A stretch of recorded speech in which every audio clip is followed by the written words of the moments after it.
Today we're in, where are we? Yeah, we're in Minnesota, all right. Z cannot be here today. So we got the girl Melody here. Y'all remember that? And today we have a very special guest, Miss Emerald Khan, come to the seat.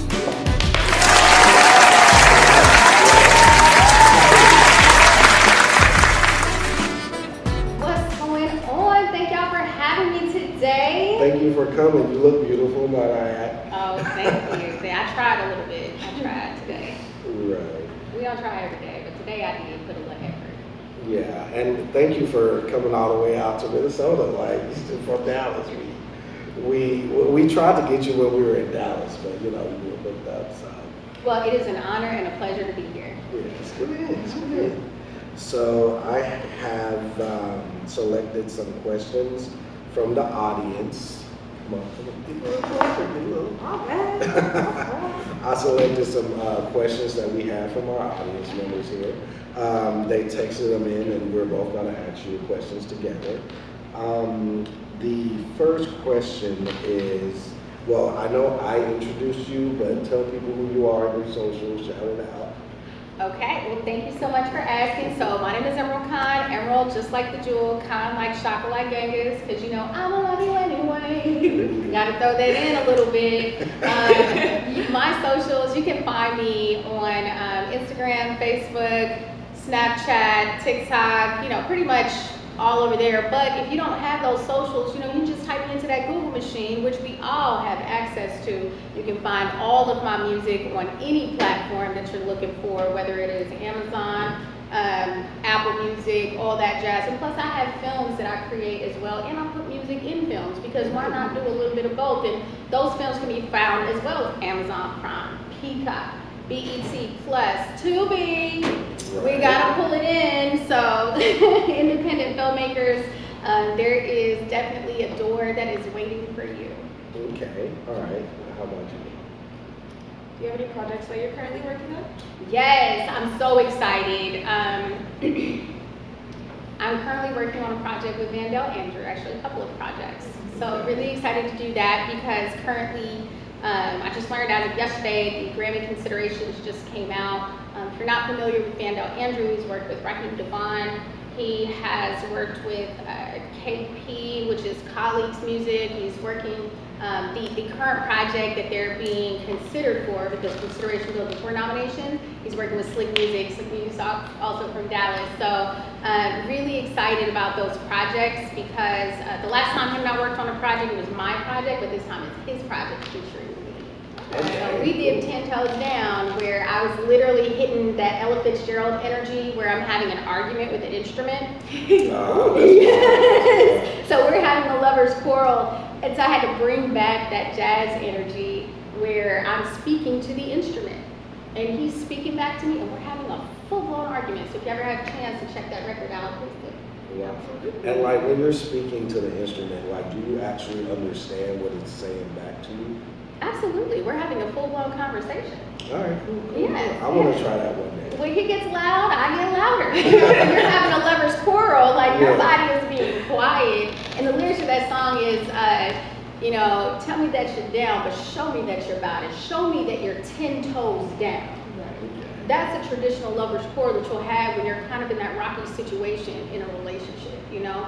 Like, we're here, we're dating, but what else? Are we going anywhere? Are we building? Like, you're out in the streets. Do you want to be in the streets, or do you want to be at home? Because you can't be in and out. You have to choose inside, outside, what you want to do. Yeah. You know, is you is or is you ain't my baby. You know? You know? Oh, that's one of my favorites. That's one. Tom and Jerry. Yeah. Now, well, one question that I wanted to ask you. You said you would like to collab with Rihanna and Masego. Why those two? Yes, Rihanna, first of all, Rihanna is, so I'm originally from the Virgin Islands. And so having a Caribbean artist like Rihanna, who is known throughout the world, in the Virgin Islands, we have Pressure Busspipe. A lot of people don't know Pressure Busspipe, but he was literally like one of the first world-known artists. Shout out to Pressure Busspipe, VI for life. But Rihanna, being from Barbados, which is not too far away, you know, in the Caribbean, we're all neighbors. And she came up to the States as a child and literally just changed the game of what we were able to do when it comes to pop records, popular records. And of course, it had to do with the guidance and the management and the arts development team that she had, that she had a very strong team around her. And I thought that was so admirable. I love her style. I love her unapologetic factor. You know, she's very much herself. And for me, if I were to do a record with Rihanna, that's exactly how I would want it to go. And that's also the same type of energy that Masego presents. Please You know. bring Rihanna out of retirement. Well, you know, we all got to have our parenting life at some point. So she's done a lot of work. I think she should enjoy this period. And perhaps when it's, you know, when she gets settled in some place, because creativity never ends. And she's found that in her fashion. She's found that in fragrance. She's found that in the beauty market. She's found that in so many other places. But God bless it, if there is a day that Rihanna wants to do something and Barbados and the Virgin Islands can pull up together. Look, we are the Caribbean queens in here, okay? With Masego, he speaks with his instrument. He does. And kind of like I was bringing back the energy with Yeah, Yendo. like he's on a whole different, like he's a vibe too. Yes, yes, he very much is. I've enjoyed Masego since Tadao. Mystery Lady is one of my favorites from him. You know, I just always enjoyed listening to his records. He's got those albums that I can just turn on, play, and don't have to skip a song. What is your personal creative process like? My personal creative process, so it's actually quite a journey. It's a journey for me because I pick up inspiration from pretty much everything. So I'm one of those people that I listen to the rhythm of life. So some people say it's like a radio is in my head. It's not just a radio, like this is what jazz is. So my specialty is jazz and blues because blues is a feeling that you get. Jazz is the rhythm of life. You know, everything around you and everything you feel, it has its own beat, its own rhythm, its own melody, its own harmony. You can be riding on the train, and I remember there were moments where I would just be commuting, whether I'm driving on the train and I would have no music on and I'm just listening to everything. And in that process, there is a melody that's coming to me. I could be sitting by the lake watching the ducks just float by and fly away, and next thing you know, it's come fly with me. You know, something simple that's just coming. And for me, it's my responsibility to write that down because I don't know if I'm going to remember it later. I just know that I'm feeling that right now. If I'm dealing with a sad circumstance or a heartbreak, I'm going to write that down because I know I'm not the only person that has felt that. And it's my responsibility as a musician to share that feeling so that people know that they're not alone. In mental health, that is the thing that people struggle with. Nobody understands this. It's common to feel like nobody gets it.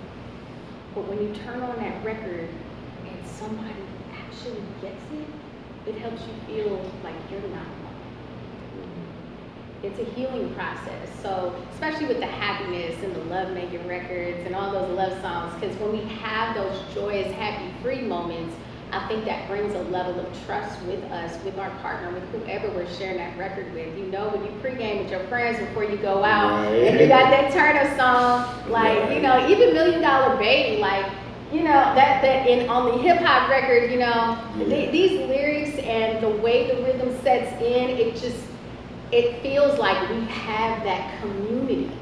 You know, people don't have to speak your language to know your song, to know what you're feeling. Yeah, our pregame song is Espresso by Sabrina Carpenter. We love we love that. Yes. So I know you said your primary genre is jazz, but you really don't like have a genre. You're very free. You're very nice also, because when I asked you who you like, you said all of them. And there was a question I had. You said, I asked you what your writing process was, and you don't have a specific one. You kind of just let it flow where it is. But how do you find out when it's flowing? When it feels right. when it feels, because that's, for me, that's the biggest piece, is it's all about the feeling that I'm having. When we journal, you know, we just kind of let it flow.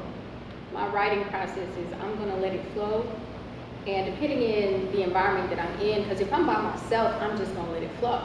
If I'm in the studio and I'm in a writing session with other artists, a producer, and things of that nature, I understand that that hook process, that hook has to come first. We have to lead with the hook because the story is going to be built around that hook to support the hook, you know? So the story starts there in the strongest place, that place where I want you to connect with me. So it kind of depends on where I'm at and what I'm doing, because when we did the Cookout albums, those were great because we traveled around the country literally in a studio, and it's like 30, 50 artists at one time just collaborating. So that was also a dope process because it was kind of like a speed writing, like who came up with the hook first? Okay, you came up with the hook first, I got the verse for that, I got this, you know, and it was great because we were competing, but we were collaborating at the same time. And that was a lot of fun because it also helped me with channeling what I wanted to say, because I got to hear a room full of other writers hear what they wanted to say, and it pushed me to say things I never would have said. Like I never cussed on a record up until I did the Cookout, and then I cussed on a record, and that was the only thing I said was just this one cuss word, and I was just like, I can't believe I did that. And I always tell him, I was like, don't listen to that song, don't listen to it. It's like, it's adult focus. Yeah. But if you're adult and you're like trying to get a little ratchet, you know, and you're trying to have a good time, that'd probably be the record for you. And I got to do that with Smackwater, which a lot of people know Smack and KB from Israel's. He's very edgy. I love Smackwater. He always keeps it honest, you know, and to be able to cut a record with that, and shout out to D-Box for putting us together, and Rosti Beats for all the good stuff, because also doing a record like Explosion, like in that record, I got into my little Janet Jackson Anytime, Any Place channel that I had never even discovered, and I was like, I didn't know I had this in me. Yeah. Like, Emerald, step out of jazz. You know, just step out of it. And I'm like, no, this is freedom, because for me, that's what jazz is. It's not a box. It's like origami. It's you take one piece of paper, fold it up, and however many different pieces that you want to, and you're always going to get something different, however you fold it. But it's that freedom. And in R&B, I feel like it's generally been more structured. And, you know, there's an expectation of what the sound should be like. Just like I cut a record, this ain't your daddy's jazz. This ain't your daddy's jazz. And it damn sure ain't your mama's movie. So, if you gotta put me in a box, honey, I'm just gonna tell you I'm gonna bust out of that thing, because I probably don't fit. Right. What's the next question? Do you have a favorite song that you've written, since you did all of those collaborations in your writing process? It's just that flowing feeling. You have a favorite? My absolute most favorite song, I wrote a love song to God. It's called Soulmates. And I actually filmed that video, which we're gonna put it out again, because I do a lot of volunteering here in the community, in the Dallas International Street Church, as well as the African American Museum. And I got to take all those kids into a class session and just talk to them about their process, and, you know, what did it look like for you the first time you met God? And everybody has their own take, like, well, my grandmama said this, and my mama said that, and I don't even know if you could ever really meet God. Like, these are age ranges of like 3 to 19, so we're getting all of the answers. And I had to remember what mine was, because my discovery process was being in Sunday school and hearing the stories, and, you know, not really resonating and not feeling it until I had a personal experience that brought me to God. Oh my goodness, that was me. Like, I grew up in the 90s, and I used to literally like hate church, because it's like Power Rangers came on, and I had a crush on the Pink Ranger, and I like wanted to watch Power Rangers, and I couldn't. So I feel that, but I feel like when I actually like met him was when I had like my first near-death experience, you know, and then after my third near-death experience, I was like, okay, something's got to be keeping me. That's right. There's always, we all have our personal relationship, because there's two things that we have when we're born and when we die. We have ourselves and God. That's it. We have family and friends, but these are the two constant things that are always going to be there. Whether you are talking to them, feeling it, hearing it in the nature, the sounds, the grass on your feet, in somebody else's generosity and kindness, or even in somebody's meanness, you know, because God has the angry side too. Yeah. So, He is angry. but outside of that, my second most favorite, and these two are a tie, is I did this song called Caribbean Breeze years ago. So Caribbean Breeze is about a love that is so cool, so sweet, that it feels like a Caribbean breeze no matter where you are. You know, you could be up in the Alpine Mountains or Colorado, up in there, Aspen, whatever, it don't matter. You could be up in the cold of Russia. But if you have a love that is so cool, so sweet, that it feels like a Caribbean breeze, you know what I mean? It's like the smell of salt is just hugging you. And that just happens to be your person's arms. Now, I specifically wrote that song about, and with my son. So he does the introduction, and it's a lot of fun because it's also featured in the film, which is on Peacock, and it's called A Christmas Miracle. Miracle Christmas, and so I get to perform that. It's a lot of fun. But I don't know if y'all remember Smashbox back in the day. It used to come up on HBO. Yeah. Do you remember Captain Bob? Captain Bob. Yeah. I don't want to age myself, but yeah. So Yeah. Captain Bob, well, I mean, they don't show it anymore, but Captain Bob would have this word solving puzzle, and you had to solve the puzzle before the ship sank. Yeah. And, you know, it was just always, hey, my friends, this here's Captain Bob. You know, like, it was just so cute. And because of Caribbean, I asked Jovan, and the song's tone, I was like, you know, he was much younger. I think he was like 7 or something like that, 8 years old. And I asked him if he would mind doing the introduction, and he didn't want to at first. And so I took him in the studio, and he was always there with me in the studio. Like, he would sit down with his little iPad and his headphones, and he wanted to be in the studio with me. So this was his shot to do it. And he did an amazing job, and so that song is Caribbean Breeze. And the last one that I want to mention is Metronome. Metronome is my last release so far. This is a song about living with a broken heart. And I wrote that song after I lost my son. I wrote it, I started it years before when I was working on a film called Metronome in Philly. And there was a mother who had lost her son, and she had no lines in the script, but her presence was known. And the whole movie would go by, and you just kept hearing about her, but she didn't have any lines, and I felt like she needed to have something. And so I started the process, and then when I lost my son, I actually understood why she didn't speak. I understood, I felt it, because she was living with a broken heart. And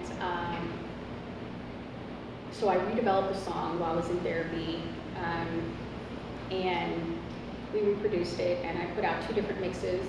One is a standard radio mix, pretty short and sweet. It doesn't have a structure, just like the blues doesn't really have a structure. There's not really a hook, you know? It's like, I'm just gonna give you this song and eat it the way you want to. This is just what the play is. And then we do an extended mix. So shout out to NMGE Records for thinking about the extended mix because it adds more feeling. And if your metronome is broken, in music, your heartbeat is your metronome. You know, it's the beat, the rhythm of life. But when your heart is broken, it's gonna be off. You're gonna have arrhythmia. And so, How do you handle grief? Like, for those that might have lost somebody, how do you like cope or get over it, or do you get over it? I don't think getting over it is a thing. I think you just learn to live with it. Life is going to keep going, and every day that I wake up, every day that I open my eyes, even this morning, I open my eyes, and my son's birthday would be tomorrow. He would have been 19. He would have been off in college, you know, and as hard as it is to get out of bed some days, the fact is, I open my eyes and I say, okay, God, you woke me up again today, so I guess I gotta do another job. I don't know what that job is, but I'm just here for it, so use me the way you want to. You know, that's just the way my prayer life has changed, where conversations with God are just a regular thing. Yeah. And in grieving, I'm constantly honoring my son in everything that I do. As often as I can, I keep telling his stories about all the things that he has done in his life. My son was 17 when he passed, and he was aspiring to be a biochem major. He wanted to understand everything, you know, just a great kid, and he had the ability to touch the lives of many people. Met Eric Benet, met Damian Lillard. Like, he tried to, like, I don't know how he got around these people. I would always just be like, excuse me, sir, what do you want with my son? You know? Like, he would make these friends and mentors because he'd move around a little bit. He just always spoke. When he wasn't a talkative person, but when he spoke, he was intentional. You can tell. He had that, he looked like a smart kid. Mm-hmm. He was great, and he loved exploring things. So, but see, just like this is a moment where I'm honoring my son. And so that is continuing the legacy, because the legacy will continue to live on as long as I have breath, and that record, Caribbean Breeze, that's part of his legacy. So we are actually remastering and redistributing that record, where it will actually say featuring Javon Khan, because we did it so long ago, and we'll have his little picture in the sunshine around the age that he did it. And so we're working on redistributing that one, because that is a part of continuing the legacy. Even after My Breath goes away, his voice will still be heard.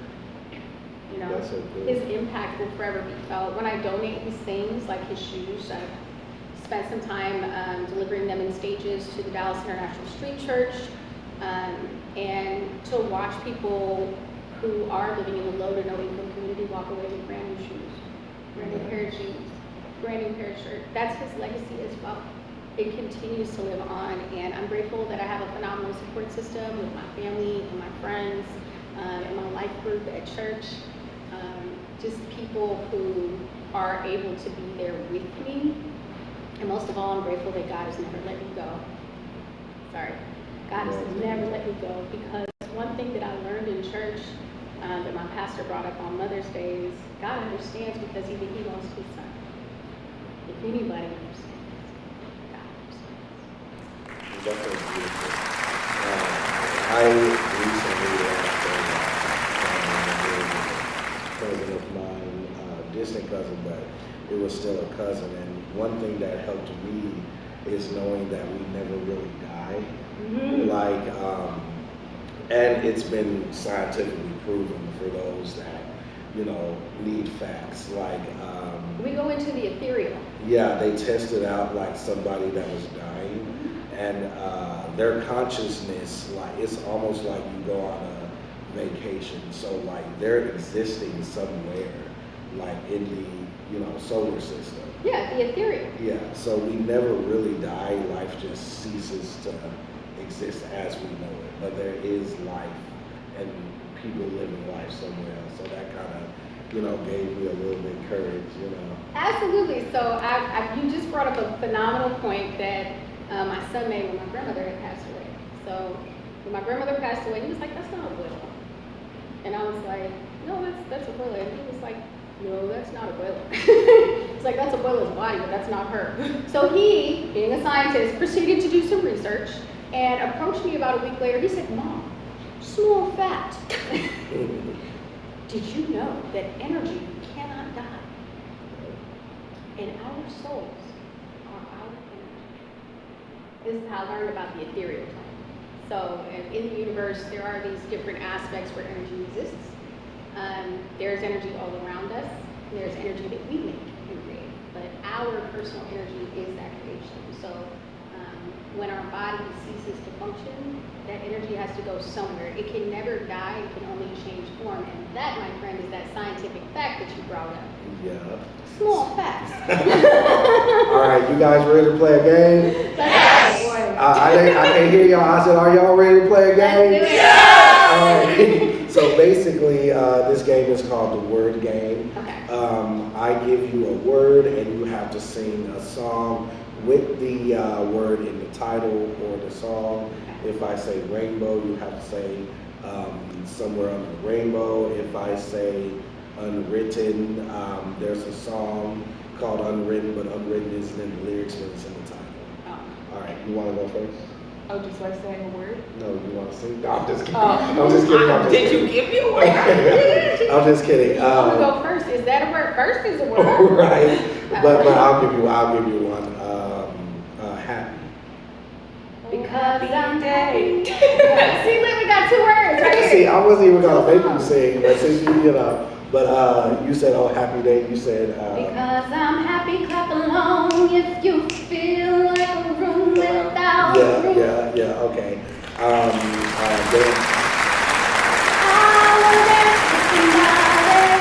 I wanna feel the heat with somebody. What's yours?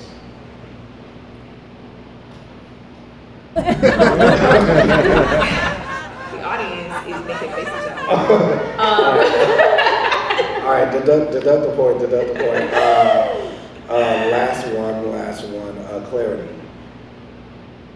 Ooh.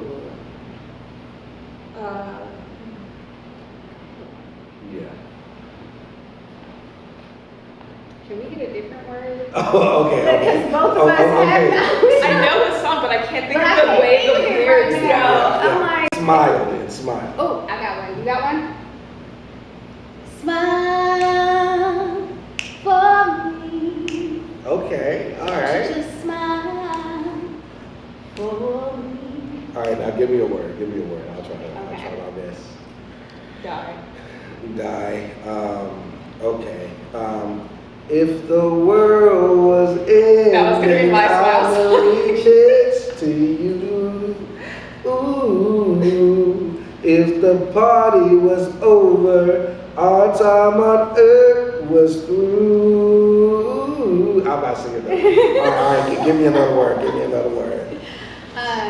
Life. Life. Ooh, that's.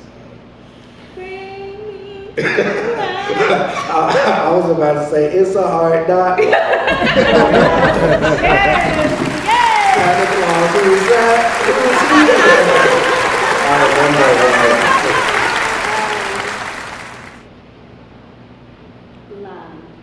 Love. Love. L is for the way you look at me. O is for the only one I see. That's all y'all get. That's all y'all gotta get the album. That's all y'all B get. is very, very extraordinary now. E. Is even more than anyone that you See how that works? I brought it out. You know, you try to limit it, but we gotta have that. We gotta have that. Yeah. So, top 3 artists of all time. Ella Fitzgerald, top of my list. Yeah. Hands down. I never even have to think about that. Because she's the reason why I transitioned from being a musician. I started playing trumpet, clarinet, percussion, and she's the reason why I started singing. Because what I heard her do with instruments, like if you've ever watched her performance, you would notice that she did scat battles with different instruments at different times. So she would meet the instrument in the language that they spoke. For me, being Caribbean and moving to the mainland, it was like I didn't speak American English. I spoke Patois English, you know, so I just had a very thick accent. And I admired the fact that she could adjust and pivot. So, number 1, hands down. Number 2, of course, Rihanna. Number 3, I love the versatility of Anderson .Paak. Yes. I have to bring that up because this man is changing so much about rhythm, soul, dynamic music. There are so many other artists that I have that kind of move into this breaking out of the genre box because just like as you had mentioned earlier, not all of my songs are typical jazz records. You're not going to hear that from me. You're going to hear R&B, you're going to hear soul, you're going to hear the blues, you're going to hear my Caribbean undertone, you're going to hear scat, you're going to hear all of this in the same record. You're going to hear a little hip-hop influence. You're going to hear it. So there is no specific genre box, and that's what I love about pop. Anderson .Paak is the way. With that, do you have any genres that you haven't tried out yet that you were looking forward to? Yes, I'm actually, I just did this record, which probably really easily transitioned to an EDM type of thing, dance records. Because I want to be played in the clubs sometimes, you know. But the way we do that is that the DJ, you know, I have my record, but like in collaborating with the DJ that can literally reproduce the record, speed it up a little bit, you know, add in some different drops and make it strategic, like. You should do house. Yes! Like, I'm a fan of house, and it's like completely dead. Yes. It was a 90s thing, but I feel like they should bring it back. Like every now and again, an artist will have like one house track on the album. I gotta have at least one. I gotta have at least one. So I'm actually, we just finished the final master for a record called DJ Love. And it is really just showing love to the DJs out there. Speaking about, I have a good friend out here, DJ Chaotic, and years ago, I talked to them and his wife, we were just kind of kicking it way back in the day when I used to work in the club. And I was like, how do you be with a DJ like this? Bro, it's like, you know, up there with everybody. And she's like, no, I'm loving him, that's my man. And I'm like, okay, so this is like a whole thing. She's like, you know, like that energy, the family and everything. Like, remember, these are people too. They have families too. Mm-hmm. And so what is it like when you're showing love to the DJ? And so this record was pretty much just about my perspective of what it's like to date a DJ. Yeah. And I've always, well, I've never really wanted to date a DJ, but I always wanted to be like behind the DJ booth, dancing, cheering my friend on, you know. And I'm rapping that record, by the way. Oh, nice. Yeah, so it's like, it's kind of interesting because most people are, you sit here and you sing, but I sing with melodic syncopation. So I sing in a rhythm that a rapper would normally, you know, rap with, but I add melody to it because I'm that complicated. No. So this is where I just remove the melody and I just talk. So remember I said earlier, I believe everybody can sing. If you have a voice, then you can sing. Yeah. My vocal coach, David Clark, he taught me that wherever you speak in, that's probably where you should start singing in, and then train your voice to do more octaves, whether it's higher or lower, and you stay in your comfort zone, and then you train your voice out of that over a period of time, because the voice is really just a muscle, just like you're lifting weights and everything. So yeah, so I like to play around with my voice in as many ways as possible, because I discover things about myself every time I hit that booth, or if I'm writing, I'm like, oh, hey girl, okay, you know, and I hear it back and it's like, oh, I did that. Right. Now some of our favorite artists are Sabrina Carpenter, Tate McRae. We like them because they're the only like entertainers out there. These other girls, they, you know, they sing and whatnot and they're good. But when you look at people like Sabrina Carpenter or Tate McRae, they're actually like giving you a show. Like, did you see the MTV video of I these sure awards? did. I didn't even think Tate McRae was there, because you know sometimes they'll like record the concerts like they did with Post Malone, but she was there and doing all those splits and tricks and stuff. Yes. So Doechii too. I yeah. love Doechii. She's a Yeah. really good Oh, performer. Doechii is amazing. She's such a good performer. yeah. Yes. So my question to you is, because I know you say you're not a dancer, when are you going to get in a dance class or give a dance record a try, like dance in a music video or something? Because I think you should, you know, explore that. You know, I mean, who knows? You might kill it, or you might be like Ariana Grande, where we be like, you know, it's cool. You know, you don't have to. I think in my records, like, I kind of do more of a theatrical thing, so most of the time, but there's some records where there is a potential for me to learn how to dance, and I won't say that I ain't got no rhythm and that I can't dance, because soca and salsa, like, you get me out on that floor, it's gonna be a little different, but this is not the same type of stuff that's gonna go into these type of videos or performances. So what they learn is choreography, you know, and learning those steps, like even when you're learning ballroom dancing and stuff, it's just about learning to feel it. I always tease and I say, you know, if you ever want a good laugh, just ask me to dance. So, I mean, I guess when the time comes, if, you know, God bless it, then I will learn choreography. It might take a little bit, I don't know, but, you know, I've done step team and that worked fine. So Yeah. I guess. You already danced. Yeah, I guess Yeah, so. you know. Like, it's just. And plus you're Caribbean, so you already have that natural rhythm. Yeah, and I'm not a twerker. I remember years ago, there were folks that were, entertainers, and they were just twerking on the gram, and I was like, no. Not this one right here. No, Right. no. Like, I won't even do it in the club. Like, I'll be in the back with my friends. Like, there were days, like, that's a lie. Because there were days, you grow up a little bit, but Right. there were days. Right. All right, do we have any more questions from the audience? Let's see. Dun, dun, dun. What are your top 3 favorite songs Ooh. of all time? Yeah, this is a hard one. Or this week, if that makes sense.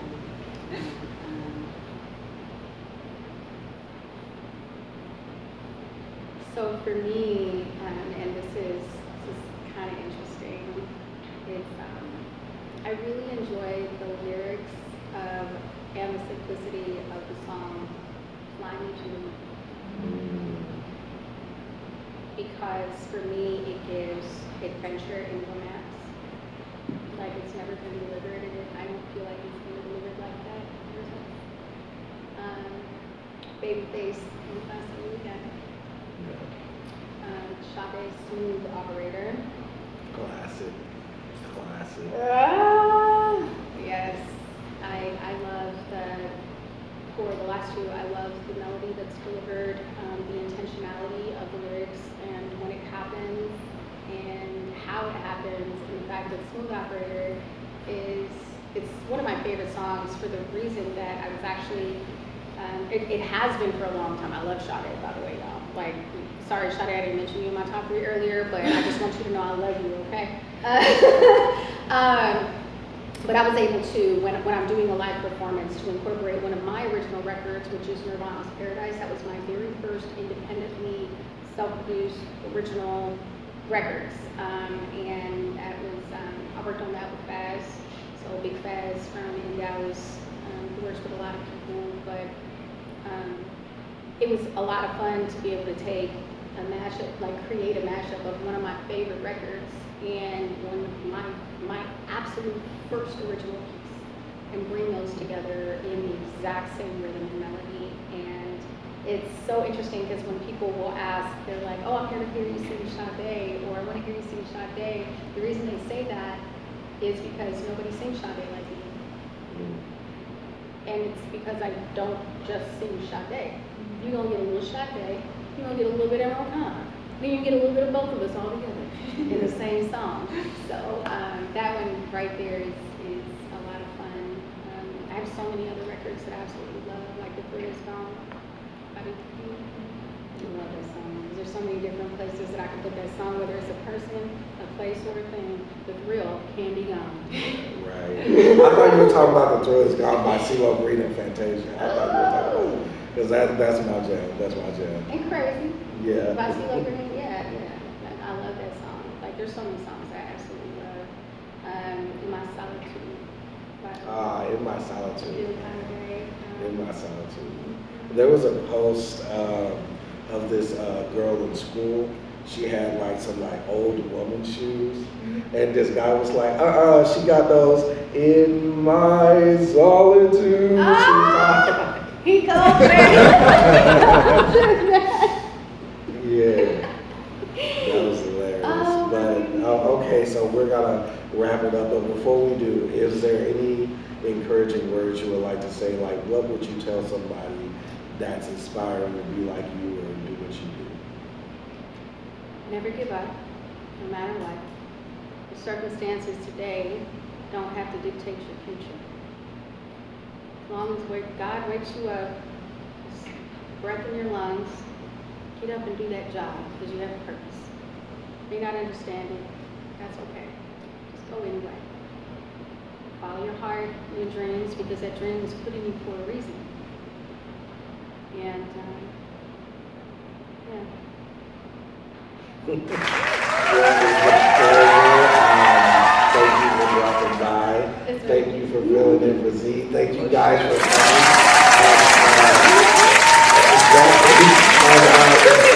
he couldn't be here, but we got the cameraman Eason right there. So thank you. All righty, well, it's your boys, Dark Crimson Live. Yeah. Thank you guys.